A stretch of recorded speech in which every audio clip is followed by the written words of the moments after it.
से लाठी डंडों से स्वागत होगी। और एक बार फिर से यही हुआ पटना की सड़कों पर, जब अभ्यर्थी सड़कों पर उतरे अपनी मांगों को लेकर छात्र नेताओं के साथ, तो उन्हें दौड़ा दौड़ा कर पीटा गया।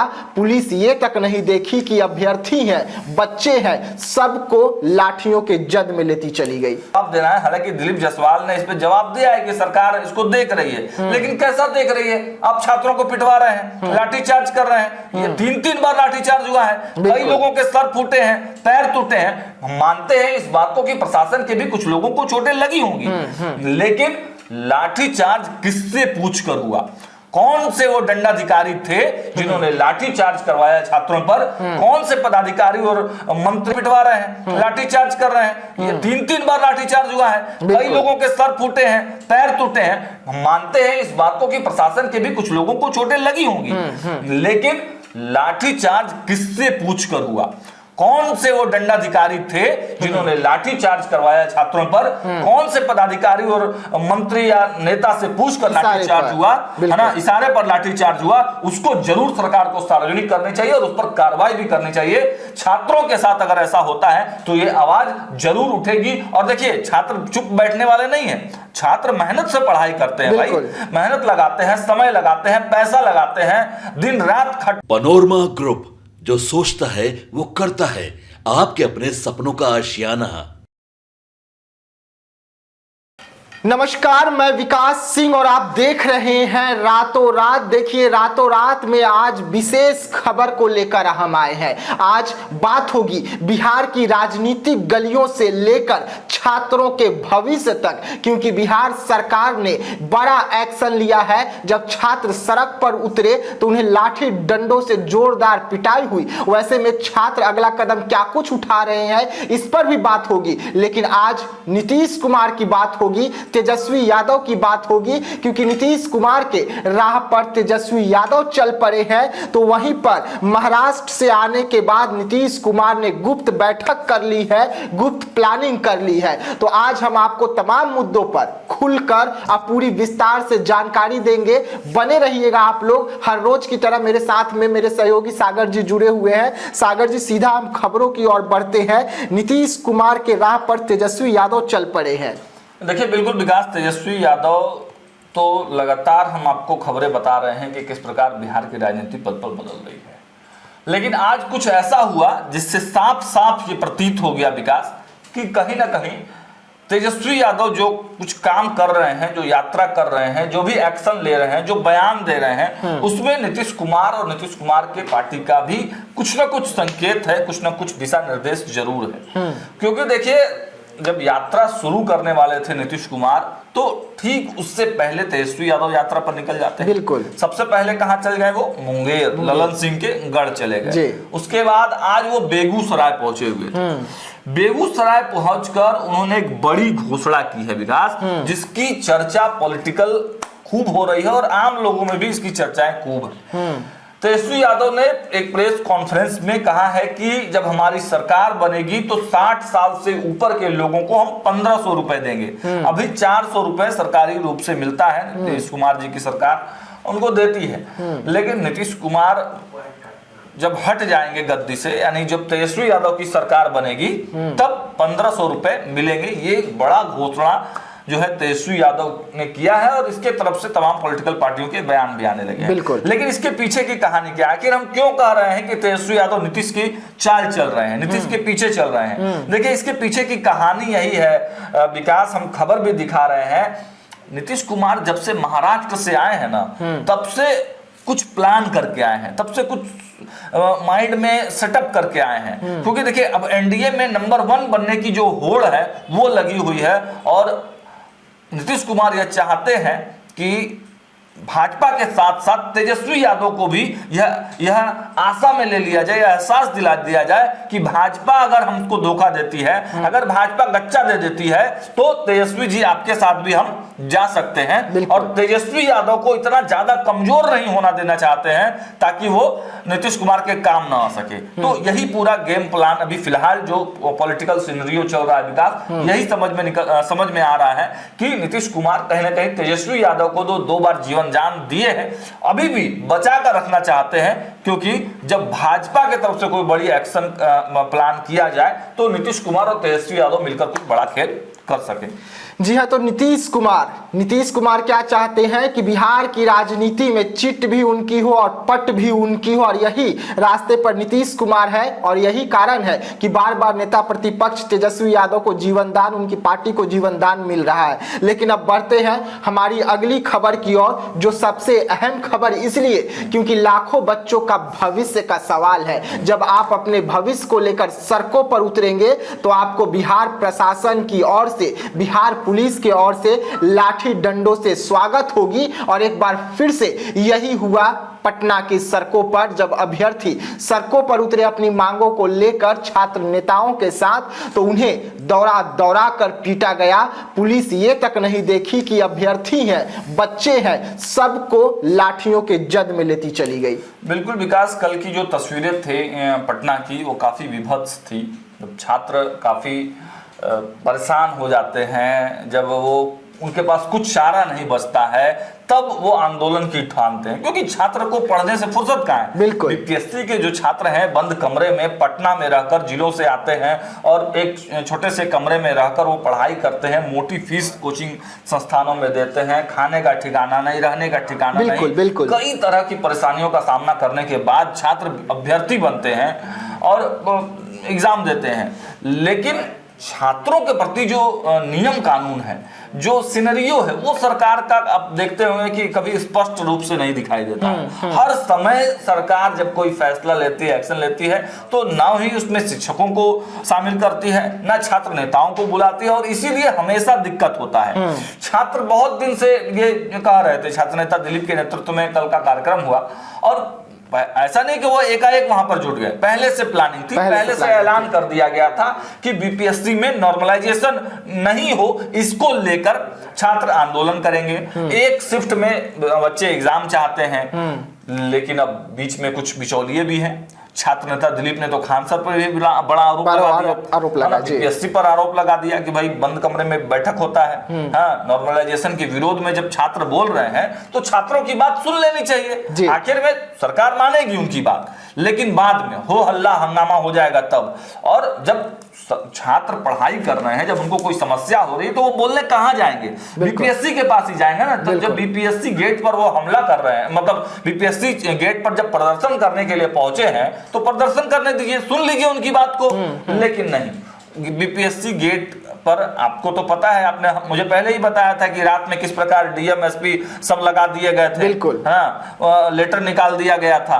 तो प्रशासन पूरा तैयार, प्रशासन ठीक है, जब वहां हो हल्ला होगा, हंगामा होगा, तो प्रशासन को भीड़ को तितर बितर करना चाहिए। लेकिन लाठी चार्ज हुआ। लेकिन शांतिपूर्ण तरीके से अगर अपनी मांगों को लेकर आप जा रहे हैं किसी दफ्तर के बाहर, बिल्कुल, वो तो वहां की व्यवस्था खराब नहीं कर रहे थे। अपनी मांगों को लेकर गेट के बाहर जाकर खड़े हो जाते, थोड़ा सा नारा लगाते, बीपीएससी के जो अधिकारी हैं वो बाहर निकलते, बच्चे अपने मांगों को रखते, एक लेटर जाता उनके पास में, उसके बाद बीपीएससी के जो अधिकारी हैं वो ऑफिस चले जाते, बच्चे अपने घर आ जाते। तो लाठी चार्ज करना इस तरीके से, वो भी इतनी बुरी तरीके से जो तस्वीरें निकलकर सामने आई। विकास, छात्र नेता दिलीप से हमारी कल बातचीत हो रही थी, फोन के माध्यम से हमने खबरें भी चलाई हैं।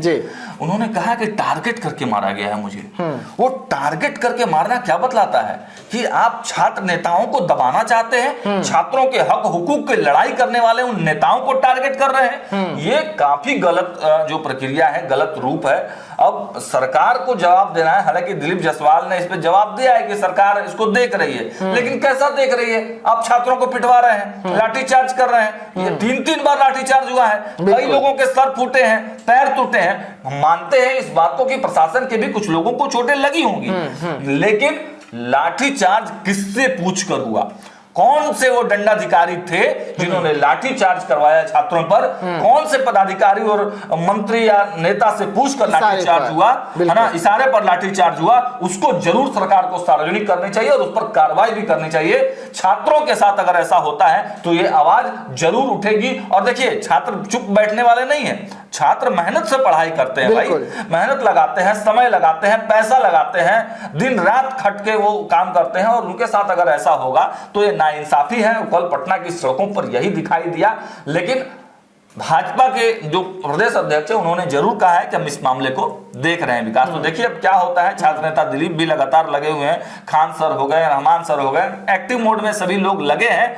फिलहाल अभी तक इसका कोई जो फॉर्मूला है वो नहीं दिख रहा है शांत होने का छात्रों को। बिल्कुल, देखिए सड़कों पर जब जब छात्र उतरे हैं, ये कोई पहली बार लाठी बिहार में चार्ज नहीं हुई है छात्रों पर, पटना में खास करके जब जब छात्र जो है सड़कों पर उतरे हैं तब तब लाठी चार्ज होती है और नेताओं का बयान निकलकर तभी सामने आता है कि हम इस मामले को देख रहे हैं। अब देखने वाली बात यह भी होगी कि कब तक देखा जाएगा और बच्चों के भविष्य में फैसला कब लिया जाएगा। लेकिन बढ़ते हम अगली खबर की ओर, और ये खबर भाजपा के प्रदेश अध्यक्ष की गुप्त प्लानिंग जो है वो लीक हो चुकी है, यानी कि एक बार फिर से बीजेपी की बड़ी प्लानिंग लीक हो गई। देखिए बीजेपी की प्लानिंग इसे आप नहीं कह सकते हैं, ये भाजपा प्रदेश अध्यक्ष और उनके टीम के लोगों की ही प्लानिंग इसमें दिख रही है। क्योंकि देखिए एक बात है, आप देखे होंगे कि भाजपा में लगातार बैठक चल रहा है, प्रमंडलों का बैठक चल रहा है, मंडलों से जिलों से लोग आ रहे हैं, बैठक कर रहे हैं जी। लेकिन जब महाराष्ट्र में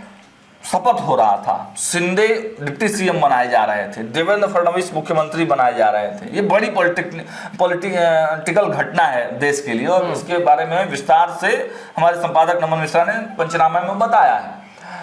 तो आप देख रहे होंगे कि मुख्यमंत्री नीतीश कुमार उस शपथ में शामिल होने के लिए यहाँ से गए। बिल्कुल। कौन लेके गया? सम्राट चौधरी, बिहार के उप मुख्यमंत्री। पिछले दिनों से आप देख रहे होंगे जहां पर विजय कुमार सिन्हा नहीं रहते हैं वहां पर सम्राट चौधरी, नीतीश कुमार एक साथ नजर आते हैं। दोनों की जुगलबंदी अच्छी है, दिख रही है। जहां एक समय सम्राट चौधरी घोर विरोधी हुआ करते थे, पगड़ी बांध लिए थे नीतीश कुमार को कि जब तक पगड़ी मैं उतारूंगा नहीं, जब तक उन्हें कुर्सी से नहीं उतारूंगा। हाँ, तो ये बातें थी और हालांकि दोनों के बीच में भाजपा ने पैचअप कराया और पैचअप कराने के बाद जब रिलेशन ठीक हो गया तो इतना ज्यादा घनिष्ठता हो गया विकास कि अब नीतीश कुमार बिना सम्राट चौधरी के नहीं रह पाते हैं। कोई भी कार्यक्रम करते हो तो विजय सिन्हा पहुंचे या ना पहुंचे, सम्राट चौधरी जरूर पहुंचते हैं। हालांकि कल गांधी मैदान में एक पुस्तक मेला का कार्यक्रम था, उसमें मुख्यमंत्री गए थे, वहां पर सम्राट चौधरी नहीं दिखे। शायद हमारे खबरों का असर हो, हमने खबर भी दिखाई थी। तो सम्राट चौधरी और नीतीश कुमार के बीच में बढ़ती घनिष्ठता को देखकर अब दिलीप जायसवाल एक्टिव मोड में आ गए। दिलीप जायसवाल को आपने देखा होगा हमेशा बहुत ज्यादा तीखा बयान नहीं देते थे वो। बिल्कुल। सम्राट चौधरी जिस प्रकार लालू यादव पर, रोहिणी आचार्य पर, तेजस्वी यादव पर हमले करते थे, वैसा बड़ा हमला ये नहीं करते थे दिलीप जायसवाल। लेकिन जब इन दोनों की जुगलबंदी दिखाई दी है विकास, तब दिलीप जायसवाल ने बड़ा तीखा बयान दिया है तेजस्वी यादव पर। मतलब क्या है? मतलब साफ है कि सम्राट चौधरी है अब लाइमलाइट में नहीं दिखेंगे। दिलीप जायसवाल भी वैसा बयान दे सकते हैं जो कि बिहार में और देश में सुर्खियां बटोरे। तो इसके लिए दिलीप जायसवाल ने वो गुप्त जो है प्लानिंग बनाई। हम चाहेंगे कि एक बार दर्शकों को वो जो तेजस्वी यादव के बारे में जो कटाक्ष उन्होंने किया है, पहली बार इस तरह की कटाक्ष उन्होंने किया है, वो एक बार जरूर दिखा दे दर्शकों को। तो देखा आपने विकास किस प्रकार कटाक्ष दिलीप जायसवाल कर रहे हैं और अब सम्राट चौधरी के श्रेणी वाले नेता में वो आना चाहते हैं विकास। चलिए के लिए वो प्लानिंग किए हैं। चलिए बढ़ते हैं अगली खबर की ओर। अगली खबर महाराष्ट्र के बाद, महाराष्ट्र से ये नहीं लेना है, ये छोड़ देना है, ठीक है, वो बोल दिए पहले ही। अच्छा, इसको काट देना। चलिए बढ़ते हैं हम अपनी अगली खबर की ओर। अगली खबर सीधा सीधा लाखों लोगों के परिवार से जुड़ी हुई है और फैसला का सभी का इंतजार है कि कब नीतीश कुमार बड़े मुद्दे पर बड़ा फैसला लेते हैं, यानी कि चौकीदार दाफेदार की हम बात कर रहे हैं। अब चौकीदार दाफेदार के मुद्दे में उन्हें शक्ति मिली है और ये शक्ति पशुपति पारस के रूप में मिल रही है। बिल्कुल विकास, आप तो लगातार चौकीदारों का खबर करते ही हैं। चौकीदार के कई जो नेता हैं वो आपसे डायरेक्ट कनेक्टेड रहते हैं जी। कल जो खबरें निकल कर आई, पशुपति पारस एक एनडीए के अंग, कल बता रहे थे अपने आप को कि हम एनडीए के अंग है, कुछ फैसला नहीं लिए हैं, फैसला सूरजभान दादा लेंगे। हाँ, तो कल बदले बदले से रूप में थे। हालांकि ज्यादा बोलते नहीं हो मीडिया के सामने, ज्यादातर उनके प्रवक्ता श्रवण अग्रवाल ही बोलते हुए दिखाई देते हैं, लेकिन कल पशुपति पारस पूरा एक्टिव मोड में थे, तेवर में थे। और देखिए पासवान समाज का वोट जो है ना वो चौकीदार जो है उसी समाज से आते हैं। और कल पशुपति पारस ने खुलकर बोला है कि भाई हमारे जो पुरखे रहे हैं वो चौकीदार रहे हैं और हम उनके लिए लड़ेंगे, भले ही चिराग पासवान ना लड़े, हम तो लड़ेंगे उनके लिए। गिरफ्तार होंगे, केवल लड़ेंगे नहीं, जेल जाएंगे, गिरफ्तार होंगे, सब कुछ करेंगे पासवान समाज के लिए, चौकीदार समाज के लिए। आज तक ऐसा डिमांड, ऐसा बात आप नहीं सुने होंगे, खासकर पशुपति पारस के मुंह से। पशुपति पारस के मुंह से अटैकिंग मोड में नहीं रहते थे वो, लेकिन अब मरता क्या ना करता, वो वाली बात है। और आपने देखा होगा, आप तो कार्यक्रम लगातार उनका कवर करते रहते हैं, तो ये खबरें जो चल के आ रही थी कि देखिए अब क्या होगा पशुपति पारस का, आखिर क्या एनडीए में रहेंगे, महागठबंधन भी नहीं पूछ रहा है। तो कल फिर से उन्होंने कह दिया कि भैया सम्मानजनक सीट मिलेगी। अरे भैया सम्मान करेंगे तब ना सम्मानजनक सीट मिलेगी। ये जो बार बार पशुपति पारस कह रहे हैं कि सम्मानजनक सीट मिलेगी, एनडीए के बैठक में बुला तो रहे नहीं, एनडीए के बैठक में आपको बुलाया नहीं जा रहा है, तो आपका किसके साथ मीटिंग हो रहा है, किससे बातें हो रहा है कि आपको सम्मानजनक सीट मिलेगी? वही नहीं समझ में आ रहा है विकास, किसके साथ सम्मानजनक, डीलिंग किसके साथ आप कर रहे हैं, चल रही है, यही नहीं समझ में आ रहा है। और देखिए इसका ठीकरा कहीं ना कहीं सूरजभान सिंह पे भी फोड़ दिया गया है। कल के उनके एक बयान ने खूब जो है सुर्खियां बटोरी। उन्होंने कहा कि जो फैसला लेना है, संसदीय बोर्ड के जो अध्यक्ष हैं सूरजभान सिंह, वही लेंगे फैसला।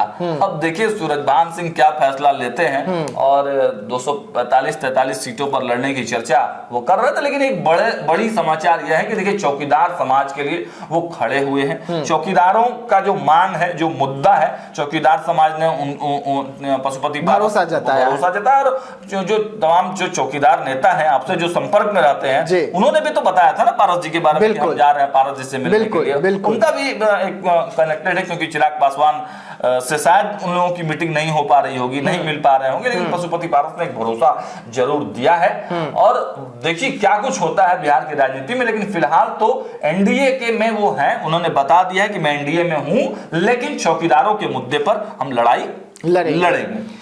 चलिए, तो देखिए आप रातों रात देख रहे थे, जहां पर हम आपको खबरों को विस्तार से बता रहे थे। आज दिन भर ये जो खबर है वो ट्रेंडिंग बने रहेंगे। और साथ ही साथ पशुपति पारस का बड़ा ऐलान, याद रखिएगा कि वो अब भी खुद को एनडीए का हिस्सा बता रहे हैं। वैसे में सवाल कि एनडीए का हिस्सा बता रहे हैं तो बिहार एनडीए उन्हें अपना हिस्सा मानने को तैयार क्यों नहीं है? तो वहीं पर छात्रों के भविष्य से जुड़ी हुई पल पल की अपडेट के लिए भी आप बने रहिएगा भारत लाइव के साथ। दीजिएगा इजाजत, धन्यवाद। पनोरमा ग्रुप, जो सोचता है वो करता है।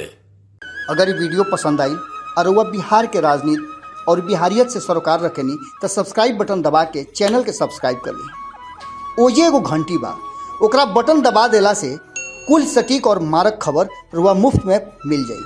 अगर रुआ पत्रकारिता के हमनी के नया प्रयोग में सहयोग कर चाहतानी तो ज्वाइन बटन दबा दी।